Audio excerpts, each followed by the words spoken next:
मन है ना आम, कॉमन मैन, जिसको मैं बार बार आम आदमी कहता हूं, उसको आम इसीलिए कहा ही जाता है क्योंकि जैसे आम चूसा जाता है ऐसे ही ये भी चूसा जाता है, इसलिए आम आदमी कहा जाता है। ये जो कॉमन मैन है, कॉमन मैन, इसका अपना दर्शन है जीवन का, और इसके दर्शन का एक बड़ा अहम पहलू है कि या तो तुम हार गए या तुम जीत गए।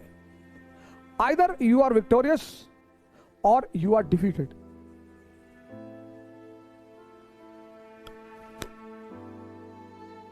इसलिए तो आम आदमी है, ये कुछ होता ही नहीं, ना विक्ट्री कुछ होती है ना डिफीट कुछ होती है, होती ही नहीं सर।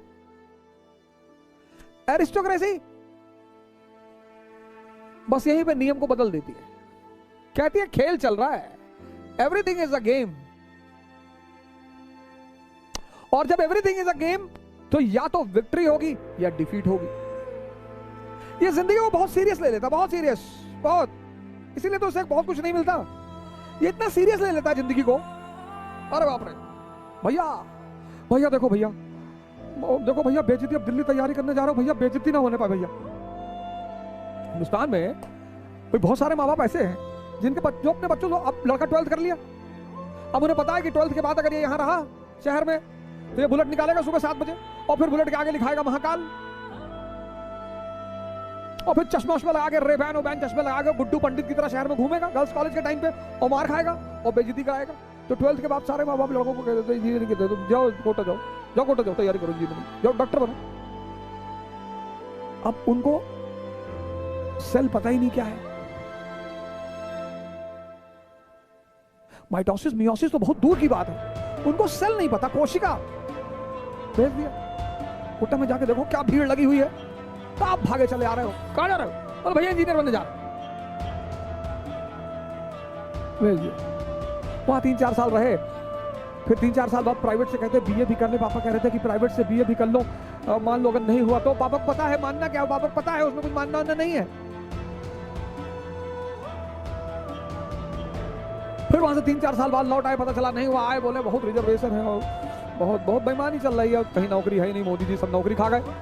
पिताजी को लगा अब क्या करें, और उसी बीच पता लगा शहर में किसी शर्मा जी के बेटे का सिलेक्शन हो गया आईएएस में, और मीडिया ने एकदम, न्यूज़पेपर ने फ्रंट पेज पे छापा कि फला फला शहर का बढ़ाया गौरव, और टाउन हॉल में बुला के सम्मान समारोह और ये और वो, और जाके खड़े हैं।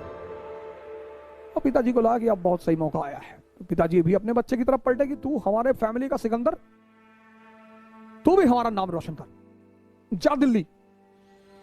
और फिर किताब उताब कॉपी भरा और जो है लटकाया बैग, और बाबूजी का पैर छुआ कि बाबूजी अब जा रहे हैं, अब कलेक्टर बनकर ही आएंगे, और यहां से तुम वापस नहीं जा सकते दिल्ली से, कोटा से तो तुम वापस चले गए थे, दिल्ली से वापस ना जा पाओगे क्योंकि अब बड़े हो चुके हो, अब तुम्हारा अहम काम कर रहा है, अब यहां से लौट के खाली हाथ जाओगे तो दुनिया जीने नहीं देगी। दिल्ली से बस 2 ही रास्ते हैं, दिल्ली आए तो बस 2 ही रास्ते हैं, या तो मसूरी या हरिद्वार। वापस लौटे तो मोहल्ले वाले कमिश्नर साहब कह के जान ले लेंगे। समाज बहुत अजीब है। नीरज चोपड़ा का देखे, ओलंपिक गोल्ड बेचारा जीत के आया, पूरा गांव खड़ा है, भैया हमने एक बार दूध पिलाया था, हमारी बकरी दूध दे रही थी तो हमने भी नीरज भैया को दूध पिलाया था। उनकी बकरी का दूध का एहसान है नीरज भाई पर।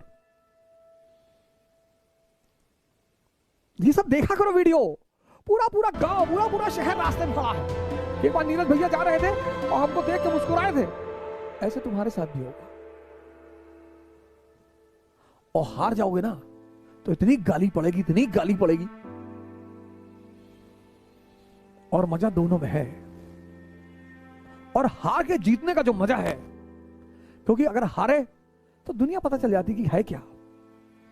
जो लोग जिंदगी में कभी नहीं हारते ना, वो जिंदगी के अंतिम समय में बहुत परेशान होते हैं, क्योंकि अंतिम समय में अगर यूटिलिटी खत्म हुई और दुनिया ने साथ छोड़ा, तब जीना बहुत मुश्किल हो जाता है। इसलिए जिंदगी में